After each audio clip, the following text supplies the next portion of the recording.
Welcome back. Namibia is set to host the Namibian Oil and Gas Conference from the 20th to the 22nd of August. This event will gather key players in Namibia's oil and gas ecosystem to discuss the potential opportunities and risks associated with establishing an oil and gas industry within the country. Joining us today is Mr. Jason Kasuto, the chairman of the Economic Association of Namibia, to discuss this further. Jason, good evening and welcome. Thank you. Good evening. Thank you so much for being here. Well, interesting times ahead, of course, when it comes to the oil and gas sector, and with so much being said, we all do look forward to platforms such as this where we can have in-depth discussions around this topic. I want to ask you, maybe we can just kick it off right and speak about the key investment opportunities in Namibia's oil and gas sector, and not only for foreign investors, but also for our local community. Yeah, so the investment opportunities are really wide-ranging, but there are also direct and indirect investment opportunities. Mm-hmm. There are those investment opportunities that will be able to be a direct industry within the oil and gas sector.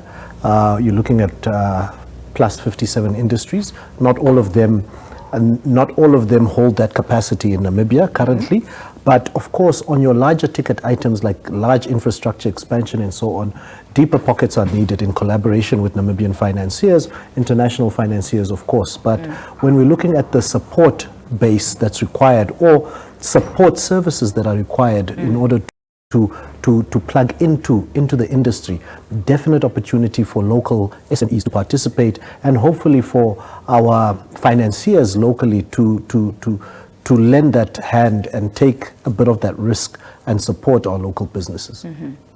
A pressing question that most people ask is, does Namibia have the infrastructure to support this possible huge oil and gas sector? So what are the most pressing infrastructure needs for Namibia's oil and gas sector to be able to really thrive? And how can public-private partnerships be leveraged to address these infrastructure gaps? Yeah, of course. I mean, Namibia has been exploring for years, and currently with the discoveries, there's still this exploration phase that would last probably 5 years. So, the international oil companies talk about it as a phase where they've got no direct revenue coming back, right, and they're risking.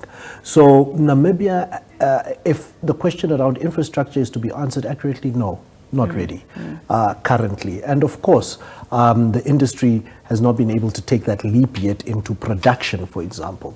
Does it mean Namibia won't be ready in the next few years?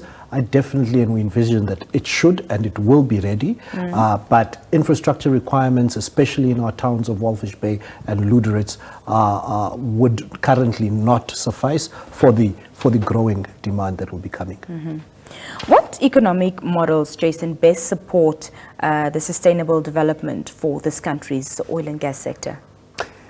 There are many, but a few most appropriate economic models. But I think that the important thing is that any economic model that we want to apply should be premised off of a clear strategy. Mm-hmm. A clear strategy in terms of how we're going to retain value in country.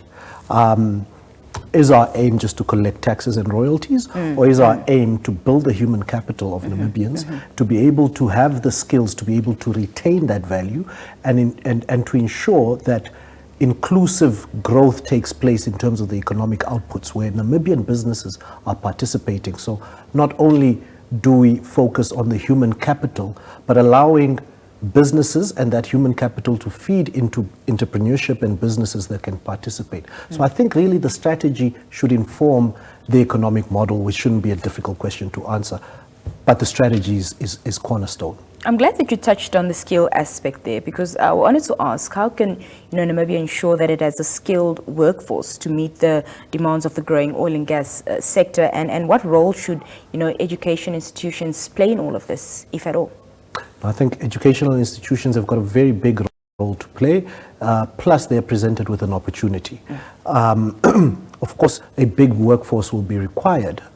So education institutions need to, and if they're not already, look at partnering with those other institutions in jurisdictions that have been successful at the skills development endeavor in their countries. We see that in certain countries, They started nascent just like Namibia, but now they've built such a capacity that they've got global players in the market servicing other countries. I think the aim should be, how do we build the capacity to service the next 25 years of oil production, but also to have a legacy that is able to export from that skill to provide services outside the Namibian jurisdiction and beyond oil and gas as well.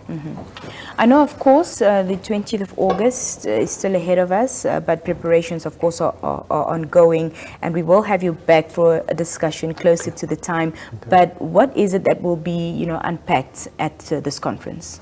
Absolutely. So this year's conference theme is really practical for us. It talks about, the theme says, the next steps to prosperity in the oil and gas industry for a sustainable future for Namibia. And in that, we really want to be practical. It's one hand talking about the technical subsea issues, and that's important, right? But that's why we decided on a 3-day conference this year, starting off with master classes. So master classes allow Namibian individuals, Namibian SMEs especially, to come in and gain some much needed knowledge around various topical issues so that they can have a chance or gain more traction in participating in the industry. So these master classes will actually be day 1. Day 2 will be the official opening by our Honorable Minister of Mines and Energy. And then we will look at key issues around local content. We will look at key issues around financing. We look at issues such as infrastructure, regulatory requirements, and much more in order to unpack. We're happy to have a representative coming in from Oman who will be talking around their in-country value, which has been value strategy, which has been a success in terms of creating that local content and value retention in country. So a wide range of topics. I mean, we've got 75 speakers, both international and local experts, and from the continent. So wide-ranging, useful, knowledgeable discussions. Yeah. Jason, just lastly, what is your vision for the future of Namibia's oil and gas industry in the next 10 years, the next decade? Sure. I think firstly, the vision is really for the discoveries to be commercially actualized, right? And once you cross that bridge, then you want to be able to say, are we achieving the strategy? Have we developed a strategy that talks to the next 5 years, the next 10 years from a milestone point of view in terms of human capacity, infrastructure, and inclusive growth, right? Then to be able to build an industrial base, right, for Namibia, with the opportunities presented by oil and gas, that is able to live beyond oil and gas, but also during oil and gas service other industries, right? Because it's an opportunity that allows you to just leapfrog a bit to be able to service other sectors as well, and meeting Namibia's vision of becoming a logistics hub. Fantastic. Well, always lovely having you here with us. We look forward to seeing you again soon. Thank you so much for your time this evening. Thanks for having me. That was Mr. Jason Kasuto speaking to us about all things oil and gas related. Of course, Namibia will be hosting Namibia's Oil and Gas Conference taking place on the 20th to the 22nd of August. We'll be right back after this.